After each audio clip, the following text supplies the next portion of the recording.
Good morning, everybody. Welcome to the July User Group. Great to have you with us. We're continuing the conversation from last month, still looking at always-on campaigns, but specifically looking at a couple of aspects, or three aspects, to help you deliver a slightly more CX-centered always-on campaign. So let's jump in and have a look at the agenda for today. The key thing we wanted to look at was how you can adjust an individual person's journey as they move through the campaign. So we're going to do this looking at lead score and understanding how we can listen for changes in a person's lead score and adjust their journey accordingly. We can also look at website behavior, so CMS visits, for instance, or Eloqua landing page visits as well, and using that information to generate somebody's inclusion in a campaign, for example. We'll also look at different triggers to do that and how to get them into those campaigns, and then have a closer look at release 22C, which will actually cover most of 22B. The 22C details is not available just yet, but we do have some dates, so we can certainly pass those on. My name is Derek Bell. I'm your host for today's session, and I'm the Director of Customer Success and Marketing here at Marketing Cube. Just some housekeeping things for you to know. We do record the sessions, as you're probably aware, and replays are heavily accessed via our blog. If you attend, as you are today, you'll also receive links to access those replays after the user group, usually middle of next week. Then feel free to ask questions as we move through. So I'd encourage you to use the Q&A function as you do that. And you can also use the chat. The chat is private, as in just I see that one, but the Q&A is public, so everybody can see that. So whichever you prefer, please go ahead and do that. You may have noticed we've been asking a slightly different question when you register for the user group. I thought I'd really run out of any questions to ask, but we've been asking how long you've been using Eloqua. And so what we've done is divided that information down by geography across the Asia Pacific region and the Americas and EMEA. So you can see AsiaPac there is 3.8 years is the average length of time a person has been using Eloqua in AsiaPac, and the Americas is slightly higher at 4.4 years. So you know how long you've been using it, so obviously you know if you're above or below average. But for those who are just starting out or potentially have been using Eloqua for many years, obviously we're free for questions and would love for you to provide input as well as we move throughout the session. So please, again, use the Q&A and chat to share information. Now, from Kath in Sydney, we did have a question submitted, which I thought was a really pertinent question because she can't be the only person potentially with this one. So she wants to know, is there a way to be alerted when an always-on campaign will conclude? She says, I've set up campaigns that I think of as always-on, but they need updating every few years. So they are set to run for 24 months. So my first question would be, well, if they're always on, there's really no need to set a limit of 24 months, for example. So you can see here in this example on screen, you can see the end date there is just randomly the 7th of July, 2040. So there's no reason you can't have an end date that's crazy. That's absolutely fine and probably appropriate for an always-on campaign. However, if you wanted to bring that end date in a little closer, the other aspect to Kath's question related to getting a notification. So from the campaign canvas, if you go to the options menu and then select campaign fields, from campaign fields, you'll have this particular window pop up, which has 4 tabs, and the 4th tab is called notifications. And so what you're able to do here is identify a number of users, either yourself or multiple users, and then determine when you would like to receive a notification. And that notification can be 1, 2, or 5 business days before the end date of the particular campaign. Just as a general tip, I'd encourage you to probably always have at least 2 people here, just in case someone's on annual leave and so on and so forth. That threshold of 1, 2, or 5 business days may not be enough notification to cover that. So there you go, Kath. It's a nice, easy way to be able to set a notification. Thanks for asking the question. Okay, so let's set the scene. So the notion of always-on campaigns can have multiple applications and lots of different objectives, but I think I would suggest that the primary one is to educate a group of people, a cohort, and then enticing them to action. So if it's the lead nurture campaign, obviously we need to source those new leads, get them into the system, and then we need to nurture them. We need to educate them, and then obviously provide opportunities to deliver calls to action that are relevant to those particular individuals. So it was interesting between preparing this topic and delivering today's webinar, I spotted in my inbox a report from CMO magazine. So some of you may receive information from these guys. This is the 6th year, I think, of their report, which is called State of the CMO. And one of the key things that really stood out to me in this particular edition of their report was 76% of CMOs say acquiring new customers is a dominant growth approach for 2022. And the reason that's significant, I think, is because of the massive increase that it is based on last year, which was 41%. So the obvious thing from, if I put on my Eloqua hat and marketing automation hat to support that goal or that growth strategy is that there's going to obviously need to be some nurturing campaigns in place. Things like lead scoring can certainly help in relation to creating those marketing qualified leads to then handball over to the team in sales and potentially in service for cross-sell or upsell opportunities. So with that in mind, that's a little bit of a filter I wanted you to kind of think about. That particular, if you just Google that report, you'll find it. We'll potentially try and provide a link in the emails following today's session as well. So if you can't find it, we'll try and get a link to you as well. All right, so tip number one, the key thing we wanted to look at here was ways that we can actually adjust a contact's journey while they're in a campaign. And the most obvious example here is the always on sort of lead nurture campaign. And if we think about how that campaign unrolls or unravels, there's opportunity to listen and observe the behavior of those individuals and then potentially move them in different directions. So there are a range of triggers that you've got available to do that, and you've got that ability to observe and then act. So the observation is looking at changes to the contact information. They may well start off as a first name, last name, company name, and email address, and that may be about it. But as you move through a nurturing campaign, you have opportunities to ask other questions to help build their profile. You may then add industry.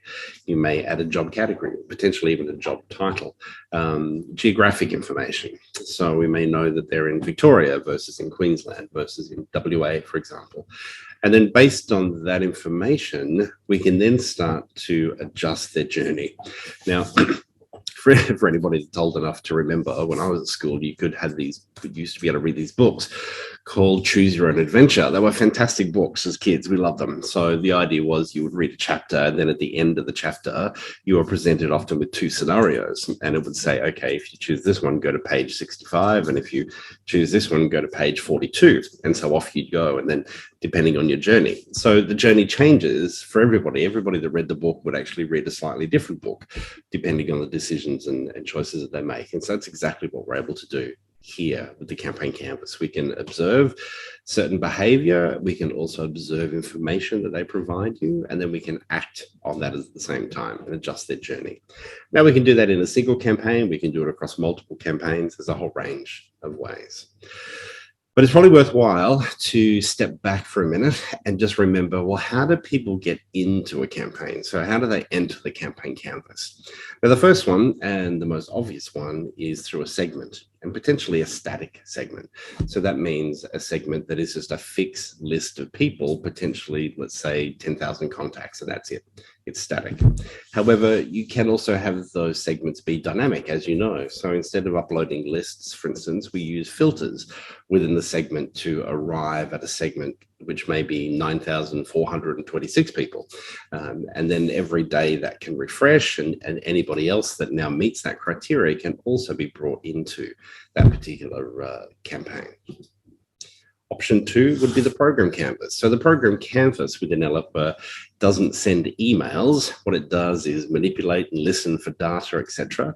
And then it can send people to a campaign canvas. Okay, so it's another way people can enter the canvas.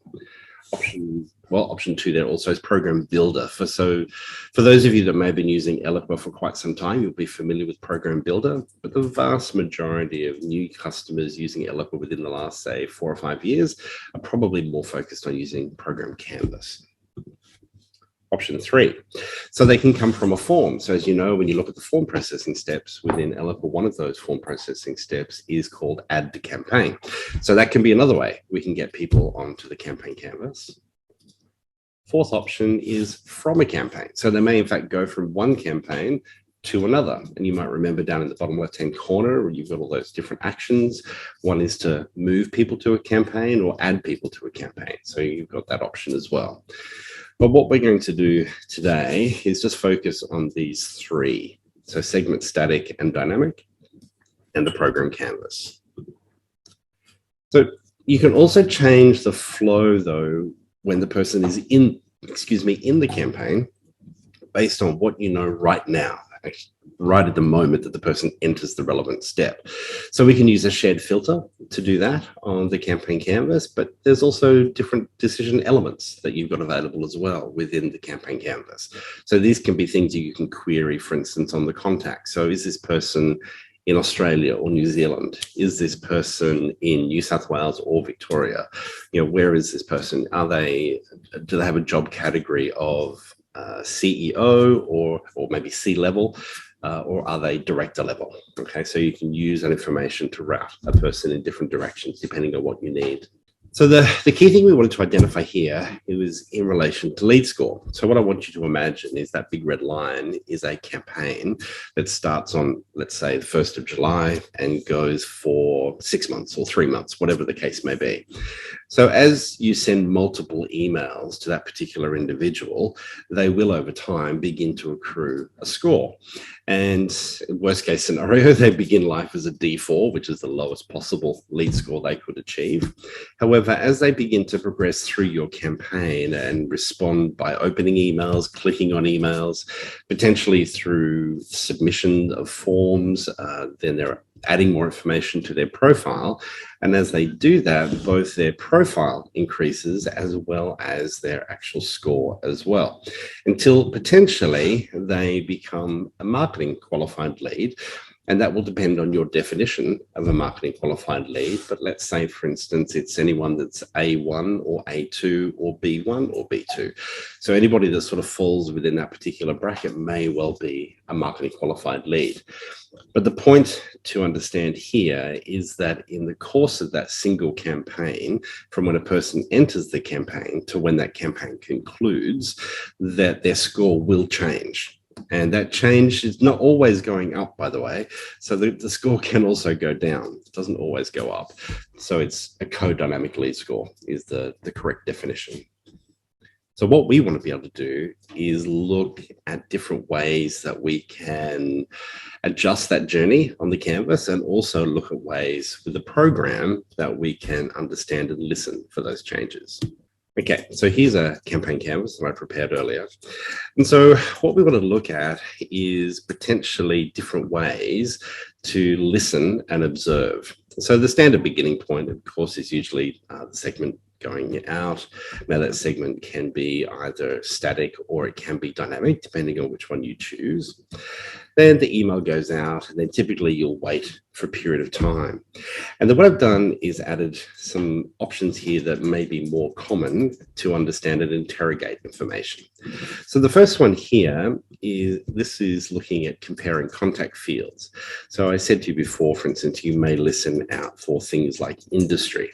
And if you can identify which industry a person is in, and you may have a key focus for industry with your particular campaign. So if you now know that information, then potentially you'll route them in a particular direction. Depending on where your data sits, you may also use custom objects. We can do exactly the same thing with a custom object. You can go ahead and select your relevant custom object, identify the field that is relevant, etc., and then move people in whichever direction, if it's positive or negative. The other one that is very flexible is the shared filter concept. So the shared filter concept enables you to essentially do segmentation on the fly. So if we think about the segment that you create up here and all the filters that you apply there, What a shared filter enables you to do is essentially recreate those filters here within a shared filter, and then ask the question once the campaign is actually in motion. So if we imagine this is a lead nurture campaign with, say, 10 or 15 different emails delivered over a 3 or 6 month period, then it's highly likely that the person's information that you have stored on the contact will in fact grow and change as they move through that particular campaign. Certainly their engagement or lack of engagement is something that you can access there as well. But specifically looking at lead scoring, I just wanted to show you something just to make sure we don't make a mistake or make some assumptions. There is a field here within Eloqua called lead score. Everybody has it. It's a system field. And I just want to help you understand that that may not be the field that you want. Let me explain why. So if we look at the fields and views area of Eloqua, you can see here the lead score field. You'll notice it's also in bold. So because it's in bold, that's telling you it's a system field. So everybody has that field. Everybody in the call today will have that particular field. However, the field is just a single field. Now, if you have multiple lead score models, my question to you is, well, which lead score model is updating that field? So let me show you. This button down here is a magic button called Field Population Details. The good thing about this one, it shows you the data that's sitting in that field. And you can see here at Marketing Cube, we don't even use that. Now, the reason we don't use it is because it's only one field and we have multiple lead score models. So we do it a different way, okay? And you can obviously do it a different way as well. So one of the easiest ways to do it is to create a shared filter. And so the shared filter enables you to focus on a very specific lead score model. So you can see here when you drag in the compare lead score function into your shared filter, and you'll notice this interface looks pretty much the same as when you build out a segment, and that's by design. So what this enables me to do is select my relevant lead score model that I want and apply my relevant criteria that I want to look at. So this enables me to now be very specific versus quite vague on the campaign canvas.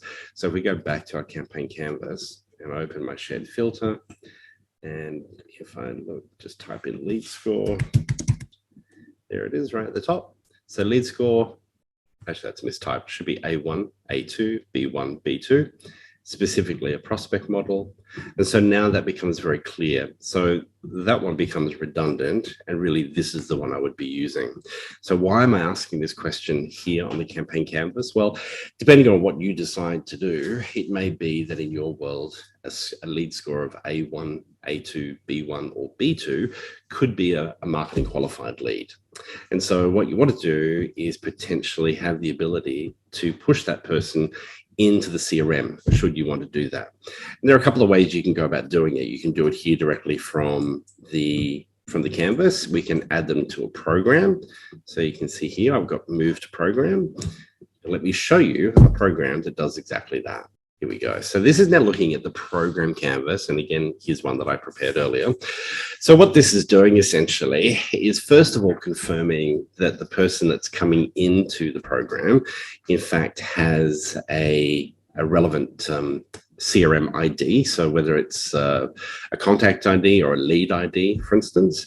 And then this example is using the Salesforce integration. As you know, there are other integrations available as well. But here with the Salesforce integration, what it's doing essentially is once the information is confirmed, it's updating the CRM score in the CRM. So it's making sure that your CRM is constantly up to date, and typically there would be a field in the CRM against the lead or contact called lead score, and off it goes. It pushes that information directly into the system, and we're being very specific about which type of score we're pushing in. So you could get you can apply a whole range of different filters here. We can make sure the score we're applying is a prospect score or versus a customer score, or whatever score you have, we can apply filters here to ensure that the relevant score goes to the relevant field for the right contact. But the nice thing about the program is that the program is live and is updating near real time. That's the key difference. Okay, so just one example of how you can then get that information into the CRM. And of course, we can listen to it, and route people accordingly through the campaign canvas. And look a little bit further at trigger campaign membership. So how do we trigger campaign membership? So this is where we're now listening for website visits and adding a person to one or more campaigns. Key, of course, with any of these aspects is to think first and then act. So let your strategy guide you as you explore candidates for always-on campaigns. So the key thing is it's always going to be about context. You know, if we're applying filters to different types of behavior, so they've visited 3 or 4 different pages on the website, for example, and those 3 or 4 different pages relate to a specific product or service, then we want to bring them into a particular campaign. When adding a person to a campaign, it needs to make sense. Okay, so there needs to be some degree of linkage, whether it's in your copy or visually, that ties those things together. So the person hopefully understands why you're communicating with them with the information that you've now sending to them based on different triggers. So remember, the campaign canvas default is to not allow a person to enter a campaign a second time. Now, this is really going to work to your advantage because all these different filters that you have in play, depending on how you do it, you can, of course, exclude people in segments if they've been sent the email previously. But if you forget to do that and you still add them to the campaign, if they've already been through that campaign, that's fine. Eloqua won't send it again. So you need to be comfortable with that. You can override that, but you need to be very careful overriding that because you need to think through the logic and the experience of someone potentially receiving the same thing a second time. And depending on all sorts of criteria, they could get the same thing a second time within 24 hours. So you need to think that one through. Okay, and so that's about the next point, which is thinking about the time. That the example I always like to give is if someone joins the user group, for instance, let's say they do that tomorrow, then the user groups obviously happen for this month, but we've got to make sure that they get information, potentially access the replay. So we send them a thank you for joining, and they'll get picked up next week in the sorry we missed you, which we did. They joined, but we missed them. However, if somebody decides to join the user group this morning, and I think I've got a threshold of, if it's 2 hours before the user group, I don't send them an invitation. So I figure it's kind of, well, it's probably a bit tight to have them join at sort of 9 o'clock and then at 9:30 receive an invitation to attend at 11 a.m. So you want to sort of think through those scenarios and just think through the time. And you can control all of those aspects. It's no drama, but it's just a matter of thinking through those examples and what that might look like. So how do we listen for changes in contact data? So I kind of pointed out those two to you, but I just want to revisit that so we're clear. So the contact program, which is the program canvas that I showed you there a moment ago, it's what we call listener architecture. Essentially, it triggers the program in real time based on lead score changes or a new contact creation. So what that enables you to do, and there can be a whole different range of ways you want to play with this, but while your campaigns are running away and we're doing all sorts of different things, it may well be that an individual's engagement and their profile is building to a point that they become a marketing qualified lead. So you may use the lead score as that qualifying agent, like I showed you there on the canvas, where the primary objective is to listen for changes in that lead score and then push them into the CRM as a marketing qualified lead. That could be the one key objective. It's not the only objective though. You may have a separate campaign running that's listening for certain changes in a lead score where you want to take them out of a lead nurture campaign and potentially move them into another one. That enables you to do it real time if you wanted to. We can still do a very similar thing on the campaign canvas using shared filters like I showed you on the campaign canvas. So the campaign canvas and the shared filter work really nicely together because that one enables you to access the information that is stored. Now, the thing is, the lead score is updated at least every hour if the person has been active in that last hour. However, every 24 hours, the entire database is rescored. And so if there's been any change in their lead score, well, that will be reflected in that 24-hour period. So it's not real time, but in the course of your lead nurture campaign, it may not be necessary that you have to listen in real time if you're wanting to make changes on the canvas. If you're wanting to make changes on the campaign canvas, you can probably just use a shared filter to do that and reference the specific lead score model and just ask the question, are they an A1, A2, B1, B2, yes or no? And then maybe you'll repeatedly ask that question throughout the course of your nurture campaign.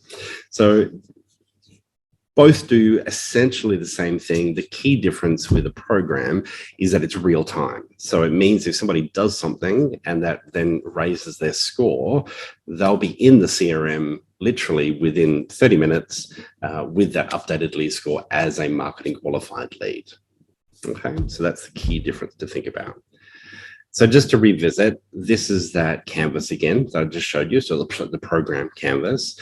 So we have a listener, and you'll see there at the moment there's only one total source, but those sources can grow. So you'll have multiple campaigns potentially where you'll feed people into this particular program. And so your sources are your campaigns that you're running. You can also push people from a form directly here into a program as well. So there's all sorts of sources that you've got available. So here we're just querying different information. We're trying to understand that they are contact within the CRM. If they are, then go ahead and update the CRM with the contact information and lead detail. If they're not a contact, are they a lead? Yes, they are a lead. That's great. Then update the CRM again with that new lead and score information. So another way to access it is looking in segments. So within segments, you'll notice there's the compare lead score option there on the right-hand side, and that's what's displayed here in the center of the screen. So if we double click on one of those, the response is the same for all of these, by the way.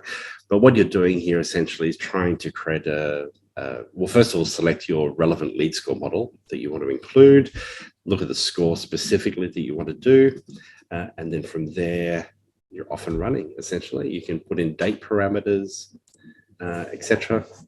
So yeah, A1, A2, you can see them at the top here. We've got A3 to B3, so all different types of numbers, depending on what it is you're trying to achieve and how narrow you want to bring that down. So you can see here, we've also added another category, which is to first of all identify prospects. So we're looking specifically at prospects within the system. We're not looking at partners or customers or vendors or anyone else. We're just looking at prospects. So you'll have a similar filter of some sort or some way of identifying prospects within your business as well. So you probably want to do that, then apply the lead score to that as well. So we've shared this one a couple of times in the past, but people keep asking, so we'll share it again. So using a Gmail account makes testing easier and faster. So why is it helpful? Well, it's helpful because Eloqua, as you know, doesn't allow you to have a duplicate email stored in the system. And of course, this is a good thing. We don't want to have multiple email addresses. We just want to have one. So when it comes to testing, for instance, and let's say you've got an email with dynamic content, and that dynamic content might be industry-based. Now, you can set it to yourself, but you're constantly going back to your contact and you're having to adjust your contact to the right industry, so on and so forth, and then obviously back in and sending yourself a test email. So that's one way to do it. It's not the most ideal way to do it. You can obviously use the preview function within Eloqua as well. So when you're looking at the email or design editor, landing page design editors, there is a preview function you've got available there. So then you can preview those two assets in the context of a particular contact. And if you know a particular contact is in a specific industry, well, then you could preview it there. I prefer to actually get the email in my inbox versus just using the preview. I use the preview all the time, but the final confirmation is what does it look like in my email client? All right, so how do I do that? Okay, so this only works with Gmail as far as I'm aware. Okay, so the key thing you need to do, first of all, is to create a Gmail account. And something that's nice and easy to remember. Or if your company uses Gmail as your corporate email solution, well, then you're fine. You don't need to create anything because you already have a Gmail account. Like at Marketing Cube, ours are all Gmail accounts. So let's say you're creating one from off the bat though, and you're off and running. So you create one that's acme@gmail.com. What I then do, and I can show you this here in a minute if you like, is I then create a whole bunch of contacts in Eloqua based on different profiles of the people that we're typically talking to. So you might create something which is Acme plus customer. So the key thing that you need to do when you create the contact in Eloqua is to do exactly as I've shown you here. The key thing is the plus symbol, and then whatever word language that you want to put in here that makes sense to you to differentiate it. So what I do is I create a contact in Eloqua, which is acme plus customer at gmail.com. And then that particular contact, everything about that contact is customer style information. So their account type and the products that they have and things like that. I make it a very typical customer contact. And then prospect, same thing. So a very typical prospect type of account. And then if I'm looking at geography, which is something that we play with quite a bit, I can then also do one that's very clearly a New Zealand prospect or a US prospect, etc. So if I go to contacts here in Marketing Cube's instance, and if I type in Derek plus, you'll see an insane number of contacts. Will pop up here in just a moment. Yeah, there we go. So the key benefit, by the way, of this whole testing scenario is that I don't have to log in and out of different email clients. Any emails sent by Eloqua to any of these particular email accounts will all go into my Marketing Cube email address, which is a Gmail account. So let me give you an example. So Derek Prospect, this one here. So all of the information I have here is typically prospect oriented from my point of view. So just the relevant details, geography, so on and so forth, etc. And so that then makes the creation of dynamic content far easier. For instance, you can see here I've got Derek plus USA, Derek plus Canada, Derek plus Singapore, Derek plus WA, Queensland, South Australia, Victoria, Tasmania. And again, so all of those different contacts mean that it's really easy for me to go ahead and test my dynamic content because I've got contacts that reflect the profile information of those different geographies and so on and so forth. So just one example. So really easy to do, doesn't take long, and you can just keep adding to it. As you can see, I have done there. What have I got? There's over 40 there. So yeah, so just a helpful tip. Hopefully that makes sense to you. If it doesn't, let me know, and we can talk further and explain it in a bit more detail. All right, so tip number 3, adding people to various campaigns. So examples of trigger-based and always on campaigns that we use here at Marketing Cube. So I had to stop and think about this for a minute. So I was like trying to put the list together. I came up with 2, but then I realized actually, no, there's quite a few more. So at the top of the list, obviously, is our lead nurturing campaign. And so people enter our lead nurturing campaign from a whole range of different sources and different qualifying points. The canvas itself, I think, has probably 5 or 6 different segments sitting across the top of it. And these are all various entry points for people who do certain things or meet certain criteria. That's how they come into our always on campaign. The Eloqua User Group onboarding campaign is another one. So when we determine, and we use a listener on this one, which is from the program canvas, about contact creation. So if the person is a brand new contact within our system, we then identify, well, did they join the user group? Yes, they did. Okay, well, let's push them into this particular onboarding campaign.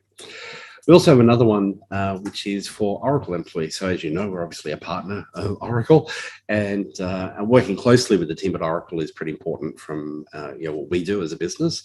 And so we want to try and engage with that audience as much as possible. And so what that one is basically is listening for, we actually just listen for the oracle.com email domain. Nice thing is that everybody at Oracle works at oracle.com. So there is no .au, .nz, etc. It's just .com. So it's nice and simple and easy. And so we just listen for those, and then we drop them into a campaign. They get a nice email from Adrian, the CEO, welcoming them, thrilled to have them with us, etc., and looking at what we can do to help them. And we invite them to tell us a little bit about themselves by updating some information on their contact. We also have another always on, which is for a test drive for SMS. So if you go to our website and you sort of dig around there, you will find information about the Marketing Cube SMS app for Eloqua. And in there, there's an invitation for people to experiment and test drive the SMS. And so they go through that process. Again, it's an always on campaign that listens for the form submission based on what they give us. And then we send them in one or two directions based on the way they answer the question, essentially. And so again, that's an always on campaign. We also have another one, which is for non-work related email accounts. So we get a number of people, not a huge amount, but a number of people who will access our content but use a Gmail account, for example, or a non-work related, or clearly a non-work related email, Hotmail, Yahoo, Mac.com, etc. So what we do is we listen for that information in relation to domains. Then we invite that person to actually share with us their work details. At the end of the day, we're a B2B organization. Look, we've been hosting the user group for 7 years as a complimentary service, primarily for our customers, but then obviously we found a lot of other people joining us, which is fine. Happy to have them with us. But as an equitable exchange of value, we believe there's something to be said for some transparency, so we at least know who you are. And so that's what that's doing. So then in the course of invitations that go out for the user group, anybody with any of those non-work related email accounts are excluded from any invitations. Doesn't stop them obviously registering. They can still find other ways to do it if they're super keen.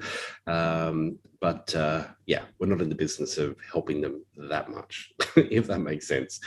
So the last one is CRM initiated invitation to subscribe to the Eloqua User Group. So this one enables the CRM user within the business to potentially have a conversation with an individual. And in that conversation, they may say, look, you know what? I'm going to get Derek to send you an invitation to subscribe to the user group. Now, they don't actually have to tell me that because we'll just take care of it automatically. So we just have an always on campaign that's set in place. And what the CRM user does is takes that individual lead or contact and drops them into a campaign within the CRM. Eloqua is then listening every hour. Eloqua is listening for any new campaign members, drops them into the segment, pushes them onto the canvas. They then get sent an email saying, hello, Mary. Good morning, Jack. I understand. And the email comes from me, from Derek. And so it'll say, understanding your conversations with, insert salesperson's name. They ask that I invite you to subscribe to the user group. So please go ahead. You'll find the links down below. I'd love to have you join us, et cetera, et cetera. So that's a nice way to get the CRM user delivering a very personalized message in context with a real live discussion that they've had with somebody. But they're kind of the key ones that we use on a regular basis. And so you can see they serve all slightly different purposes and do slightly different things.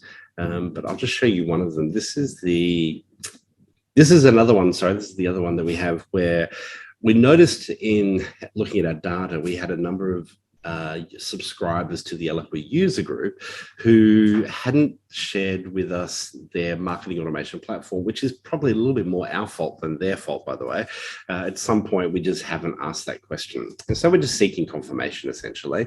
It's a fairly safe assumption that if somebody joins the Eloqua User Group, they're probably an Eloqua customer, but not necessarily always the case, I can assure you. And so what this one is doing is bringing people into the campaign. This is fairly new, by the way. There's only been 49 people go through it. I think this one went active a couple of weeks ago. So first thing we want to do is just check to see if they've been sent, I can't remember now, sent any emails in the past, I think it's 7 or 14 days. I can't quite remember which. And if they have, well, we're just going to hold off. There's no rush to get an answer to this question, so we don't want to bombard them necessarily. If they haven't, well, that's fine. We'll go ahead. And if they have, though, we'll just send them out here to a wait step. And you see this infinity loop just keeps going around and around. And eventually the answer will be no, and they'll start to progress down here. Now, before I send them an email, which asks them to confirm the marketing automation platform they're using, I'm just doing a final double check, looking at the contact to see if that information potentially has been updated somehow in the last little while. So if it has, well, that's fine. They exit the campaign. However, if it's still blank, then off we go. And so we send out the invitation to people requesting that they provide us with that information. We do incentivize them, by the way. We don't just say, can you tell us, please? We incentivize them with a white paper around event management for Eloqua users. Then we wait for a period of time. Again, just double check against the contact to see if the information has been updated. If it hasn't been updated, well, then we ask just one more time. We just try one more time. And off that email goes. And then what I'm doing here now is I think we evaluate here. I think I leave this for 21 days or maybe slightly more. And if the information has been added, that's great. If not, then, if it's still blank, then we flag the exit point here that you can see. So what that enables me to do is I can access the reports from the canvas, looking at those people who have not updated that information. And so from there, maybe we evaluate, is it worthwhile picking up the phone? Are they a marketing qualified lead? Sort of where are they in the scheme of things? And we sort of evaluate that further. Now, depending on the volume that you might have going through something like this, well, of course, you could add shared filters.